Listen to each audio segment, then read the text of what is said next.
BHU BSc EG का paper है।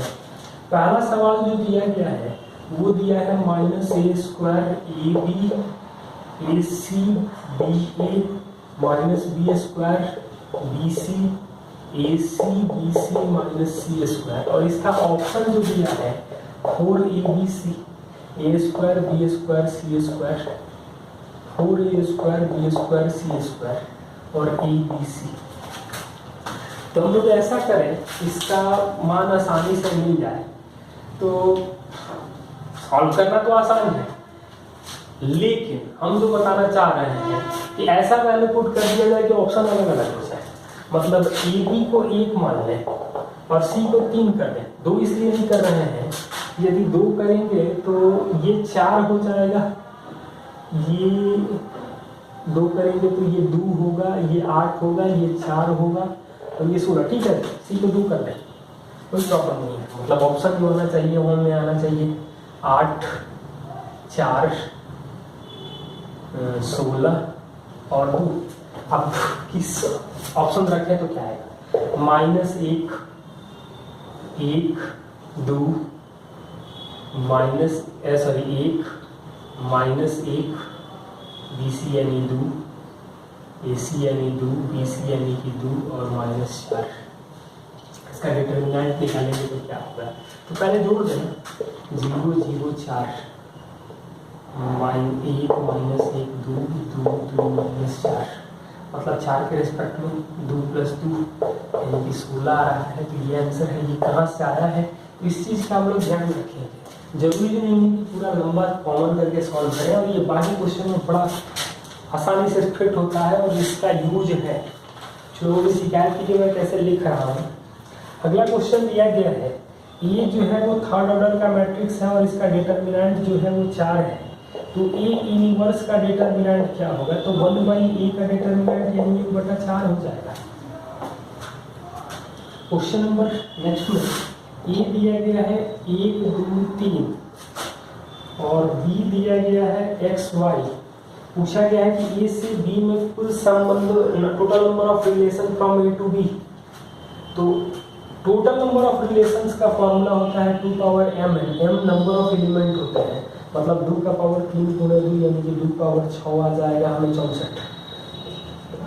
आप सेट थ्योरी के रिलेशन फंक्शन के मेरे वीडियो में देख लीजिएगा, वहाँ पर मैंने बताया है कि total number of non empty जब होता है तो 2m -1, क्योंकि नॉन एक एम्प्टी जो होता है उसको हटा देते हैं।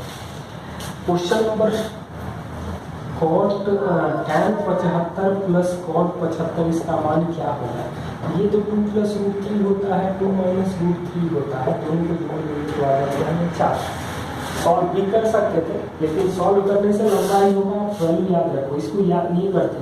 sin 75 / cos 75 + cos 75 / sin 75, यानी कि sin² और cos² यानी कि 1 2 से गुणा कर दें तो 2 sin 75 cos 75 यानी कि sin 150 यानी कि 2 sin 150 का वैल्यू 1/2 होता है, तो उल्टा हो जाएगा, तो 2 × 2 यानी कि 4 आ जाएगा। 105 में दिया गया है sin A + sin B का वैल्यू दिया है अल्फा और cos A + cos B का वैल्यू दिया गया है बीटा। हमें tan A + B/2 पूछ रहा है, किसका वैल्यू होगा? तो साफ साफ दिखाई दे रहा है कि α/बीटा या बीटा, मतलब इसको लिख सकते हैं 2 sin α + β/2 और cos α - β/2, और इसको लिख सकते हैं 2 cos α + β/2 cos α - β/2। जब डिवाइड करेंगे ये आ जाएगा α/बीटा। ऑप्शन का भी ध्यान रखें, तो साफ साफ दिखाई दे रहा है। नेक्स्ट देखो, तो √2 + √2 + √2 + 2 cos 8θ। तो 1 + cos 2θ का फॉर्मूला होता है 2 cos² θ, मतलब 2 × 2 cos² 4θ। मतलब लिख सकते हैं 2 + √2 + 2 cos 4θ, फिर 2 + 2 cos 2θ, मतलब 2 cos θ। पैटर्न साफ साफ दिखाई दे रहा है। नेक्स्ट क्वेश्चन दिया गया है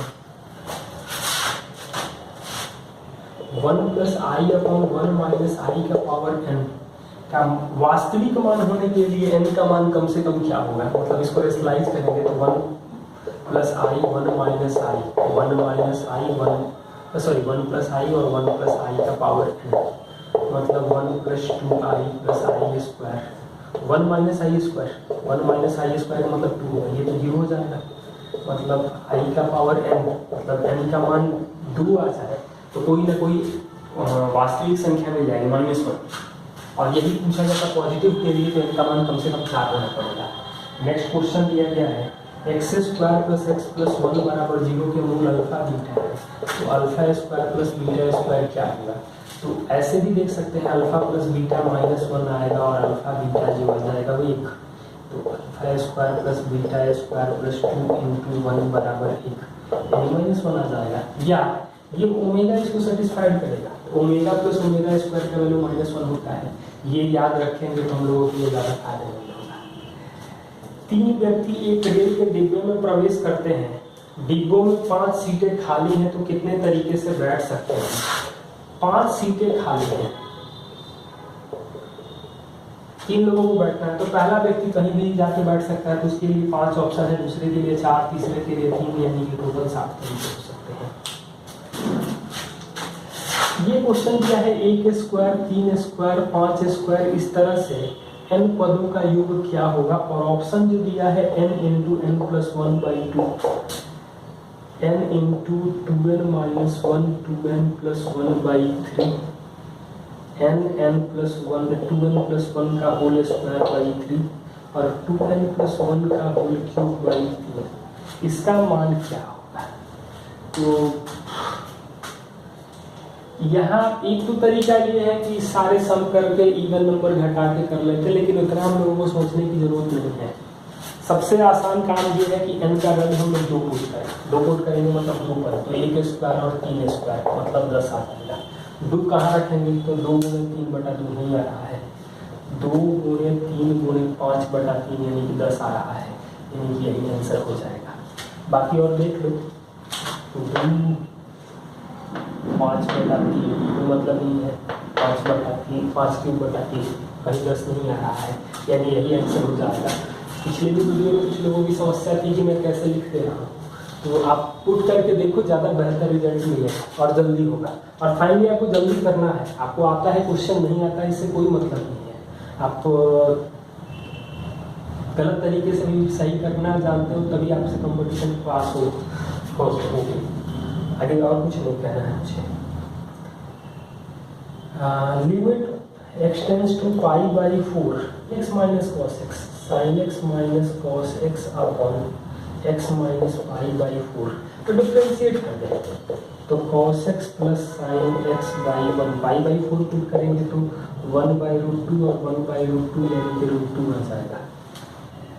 fx is equal to k cos x और π-2x, x not equal to π/2 और 3 दिया गया है x इज इक्वल टू π/2 पर, कि ये किस मान के लिए फलन सतत हो, कंटिन्यूअस हो, तो ये तो मालूम है कि कंटिन्यूअस है मतलब डिफरेंशिएट कर सकते हैं, तो -k साइन x अपॉन -2 मतलब π/2 रखेंगे तो k/2 3 के बराबर आना चाहिए, क्योंकि ये तो मालूम है कंटिन्यूअस है तो बराबर हो जाएगा, तो क्यों हम उसके चक्कर में पड़े, तो k का मान आ जाएगा 6। नेक्स्ट क्वेश्चन दिया गया है tan inverse cos x upon 1 plus sine x का डिफरेंशिएशन क्या होगा, इसको लिख सकते हैं tan inverse sine π/2 minus x और 1 प्लस cos π/2 माइनस x, यानी क्या आ जाएगा, तो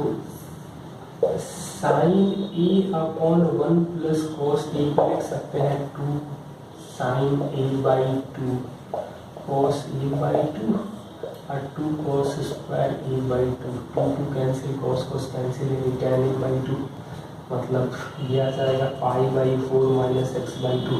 अब ये पूछ रहा है कि इसका डिफ्रेंशिएशन करने पर क्या मिलेगा, तो y ये है, इसको डिफ्रेंशिएट करेंगे तो ये 0 आ जाएगा, यानी कि dy/dx का वैल्यू जो आ जाएगा वो -1/2 आ जाएगा। log tan π/4 प्लस x/2 का अवकलन क्या होगा?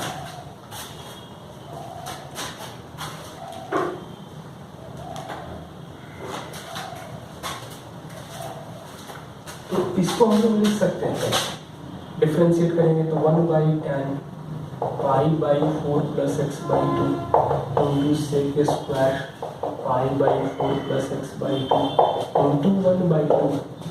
ये तो आएगा साइन बाई कॉस और ये 1/cos स्क्वायर, मतलब कॉस ऊपर जाएगा तो कटेगा, तो 1/2 साइन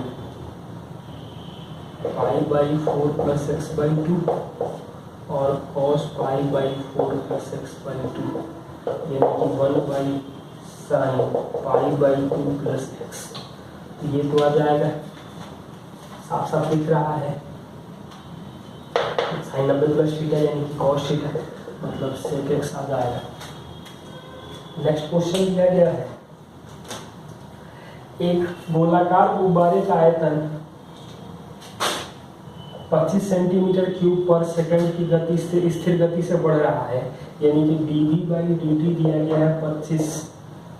तो पृष्ठीय क्षेत्रफल में बढ़ने की दर क्या होगी जब r दिया गया है 5? तो v होता है 4/3πr³, तो dV/dt करेंगे तो 4πr² तो यहाँ से तो r5 करेंगे, ये 25 दिया, 25 कट जाएगा, तो dr/dt आप कैलकुलेट करना 1/4 पाई आएगा। वक्र पृष्ठीय क्षेत्रफल होता है s 4πr², तो ds/dt आएगा 8πr/dr/dt, तो 8 पाई गुणे 5 1/4 पाई, यानी कि 10 सेंटीमीटर स्क्वायर पर सेकंड लिख सकते हैं।